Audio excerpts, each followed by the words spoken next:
Okay, so this is the wobble wheel how-to video. The wobble wheel mechanism makes things move back and forth instead of up and down. And this has traditionally been one of the more challenging mechanisms, not to understand, but to get it just right so it works reliably. So I'm going to walk you through it, and there's a bunch of steps. Let's start by gathering materials. You will probably have a fully made box. I'm going to make mine really quickly and go from there. And then you should also have a T-square, a pencil, some scissors, utility knife, an awl, measuring tape. You can also use one of these speed squares instead of the T-square if you don't have one around. A circle template, or you can use a drawing compass, as well as a few of the skewers and at least one of the 5mm dowels. Notice that these two things are really different. One is a lot skinnier than the other. This one is the skewer. This one is the 5mm dowel. So they serve different purposes. And then last but not least, this is the thing that I think makes it a little more manageable, a 3D printed wobble wheel core. And you'll see how that works its magic in a minute. Okay, so first I'm going to put together the box. It's going to be like magic. Hey, magic. So made the box. This is 6 by 8. And in this direction, I'm not even really sure. Also a little more than 8, about 8¼ inches. Put some bracing on the back. I'm going to call this the back because it's a little dinged up here, so I don't want that to be the first thing people see. So here's our box into which we're going to make the wobble wheel. So let's say I want the wobble wheel mechanism to be right in the center. The place to start your design process is figure out where you want the stick for the wobbling. So if I want it about in the center, I'm going to take my T-square and I'm going to lay it out basically right in the center. If I want it to be super accurate, I can measure it this way, and it's about 8 3/8 or 21.5 centimeters. So that puts us to about 10.5 centimeters and a little bit. So I'm going to call this the center. And this is the line I'm going to draw. So I'm going to go lightly so you can kind of see it. So the motion is not going to be the whole distance. It's probably going to be about this far. So generally a wobble wheel can move things like 4 or 5 inches across. So if I want my 4 or 5 inches, let's say I want it to be 4 inches, kind of in the center of this line. So it goes from here basically to here. Okay, so this is the part where I'm going to cut out. And remember what you have moving through that. It's going to be one of these skewers, most likely. Okay, so it has to be a little wider than this. This is about 1/8 of an inch, or like 3 or 4 millimeters. And you want to make sure this cut is smooth so that this is not encountering any friction or little stray pieces on the side. So I'm going to cut this very carefully and try not to push so hard that you end up collapsing the box, even if you have to do it in a few small runs. That's better than collapsing it.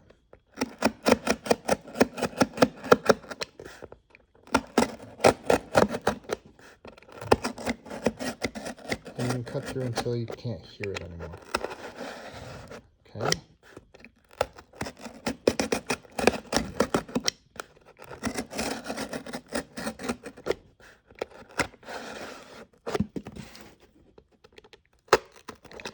And one trick is I'm cutting past the edge here so that when I go through the end of the cut, it will come out smoothly.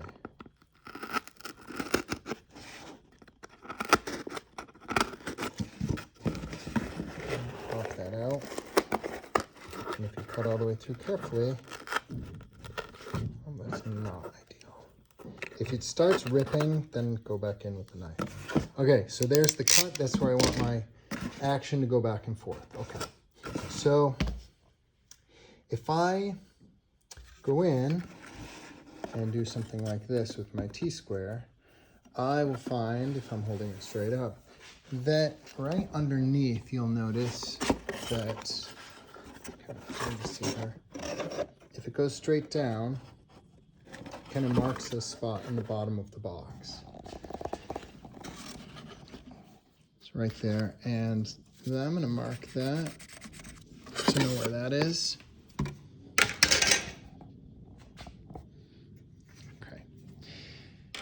So the thing about a wobble wheel, if you look at this one, is that the flag is kind of off to the side of the main crankshaft.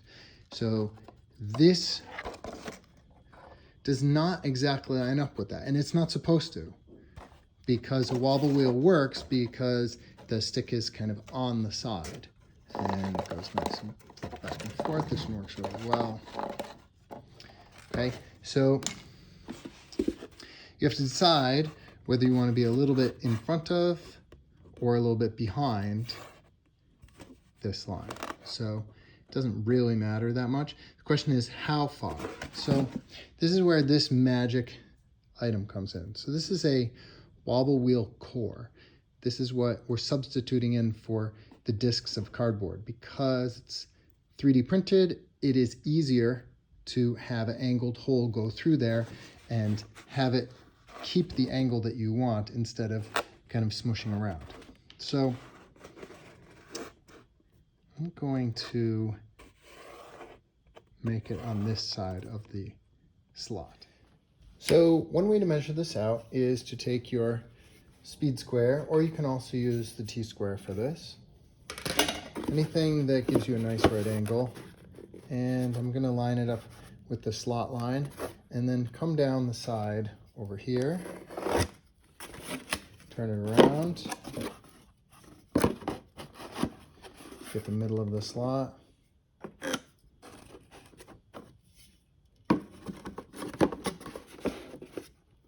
and do the same thing here.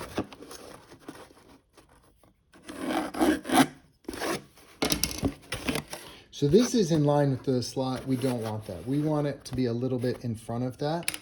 So how far in front is a good question. So if we take the core, it's like one of these widths, which is about 1 inch. So mark that out. Same thing here. Remember, it's on that direction over here. It's over here on this one. Okay.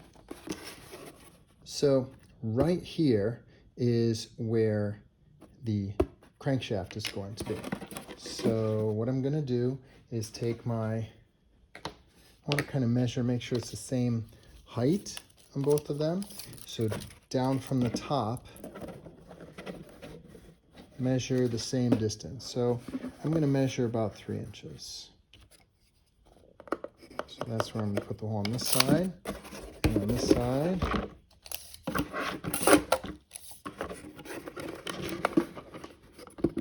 Inches is about here, and our line was about there, so that's where that is going to go, the X. I'll take and I'll punch a hole here, punch a hole here, the awl, and then we'll take our 0.5 centimeter, 5 millimeter dowel.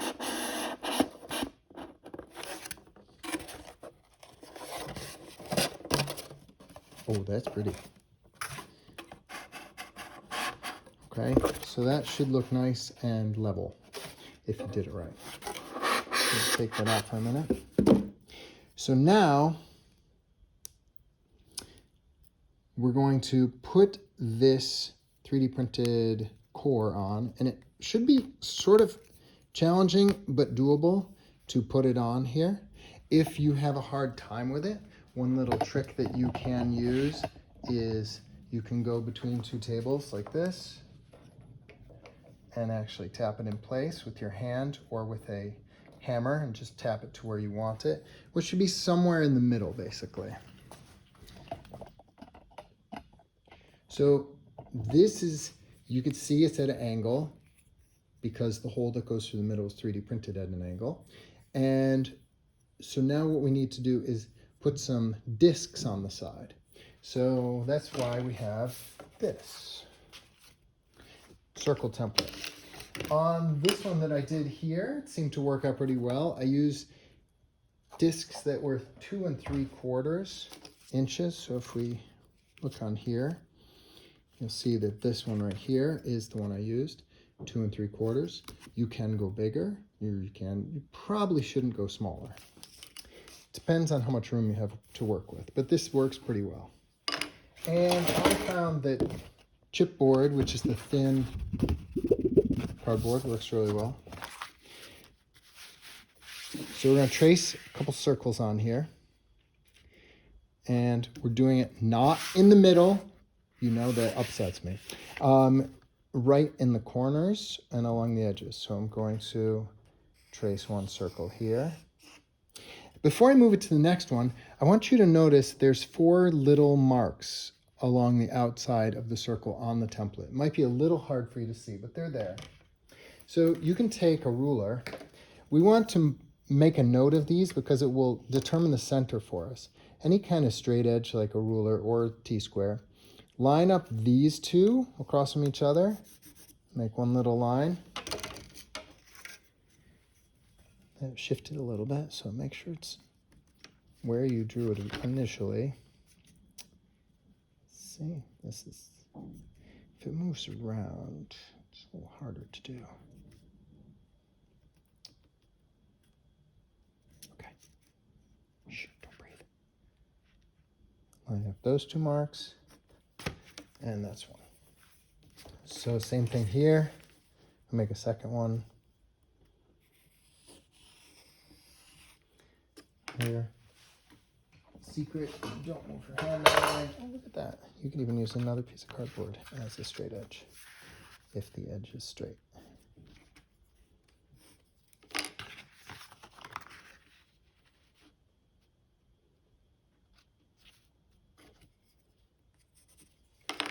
Okay. Now cut it out. That's another one of the beauties of using this material, so you can cut it with regular scissors. I like to cut the whole piece out first. Then it's easier to work with. And just carefully cut around the edge. It doesn't actually matter if these are a perfect circle or not, because all they're doing is keeping the stick in between them. So you want them for their width or diameter.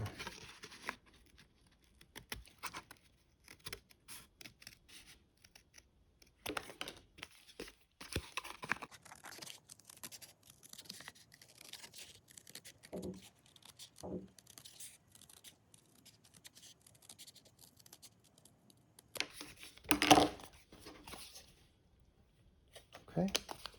Now, again, be careful of your fingers.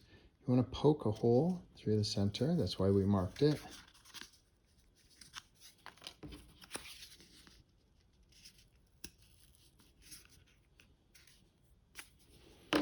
And these will go on here. And it's going to get glued right there. And then this one is going to get glued right here.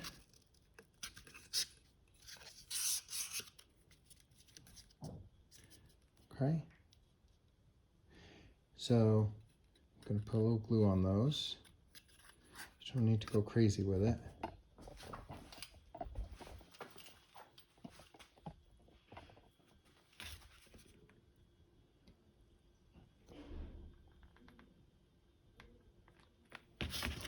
We'll go here and push it in.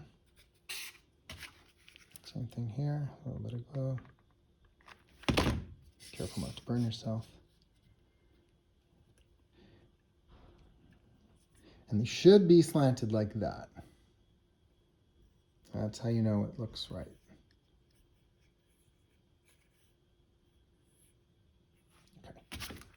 Okay. Back to the work table. Okay. So we're pretty close, actually. Now this is going to go in here.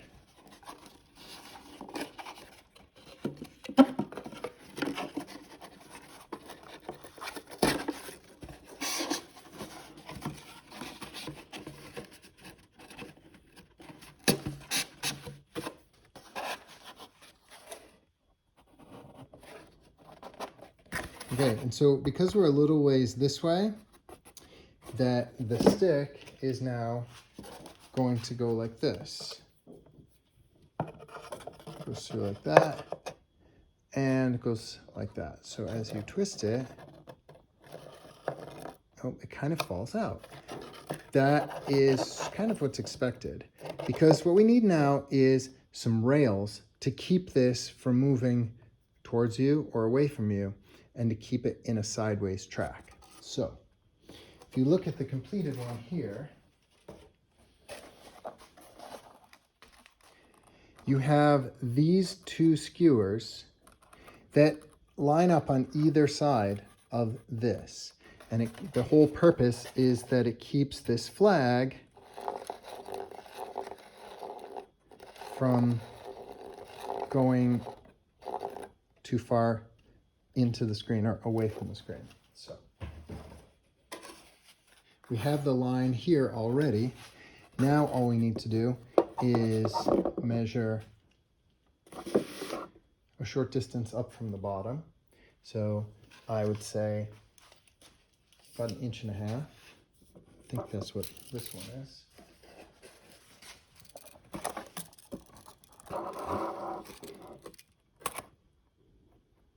About 1.5 inches or 4 centimeters.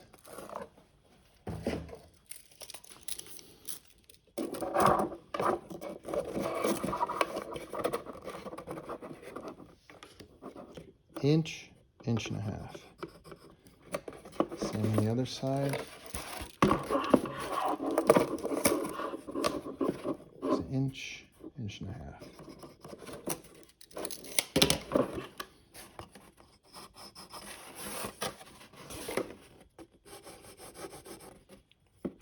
So now what you're going to do is make these about 1 inch apart from each other. So if you take the 1/2 inch mark here,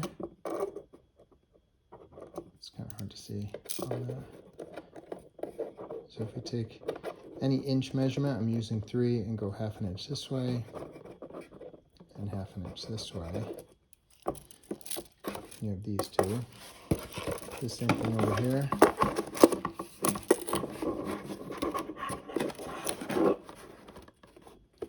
On the 5 inch mark. 1/2 inch this way, 1/2 inch this way. Okay. Almost done. And I'm going to poke a hole here and here. Same on this side, here and here. So now we have these two extra skewers, and they're going to go through and make the two rails. There's one.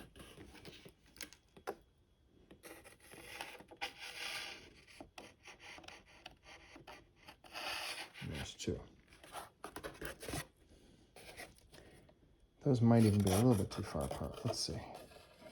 So if we put that there, and I found that turning this so the disc moves up against the wobbling stick works better than moving it down. It tends to bind if you move it down, although this one seems okay.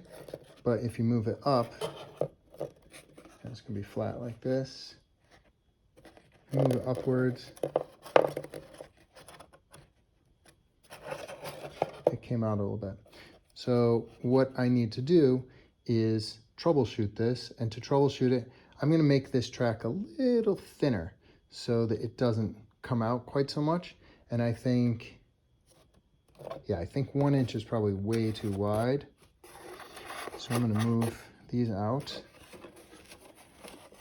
and I'm going to punch a hole halfway between the current hole and the center line. I'm going to do that on both sides.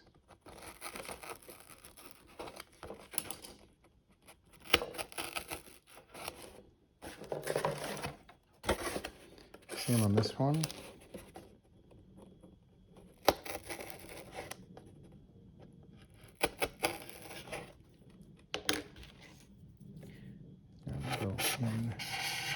I also didn't make these holes quite so big so that there's a little bit more friction, and this goes through this one, and this goes through this one.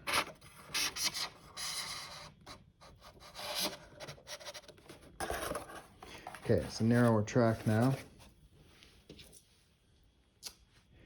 Now, we can even try this one because it has a flag on it. The flag kind of adds a little extra pressure going downwards. And so there. And so to turn it back and forth, you end up with, it kind of slides across the bottom, and the flag waves back and forth. Hence the wobble wheel. There you go. If you put stuff on here that makes this quite a bit heavier, this is going to have a little more friction with the bottom. And what you can do in that case is actually glue a little bead onto it. So there are beads over here in the craft area, right here. A little plastic pony bead glued to the end will give it a rounded tip so that it will not move around and get stuck. So that's it. That's your wobble wheel. Good luck.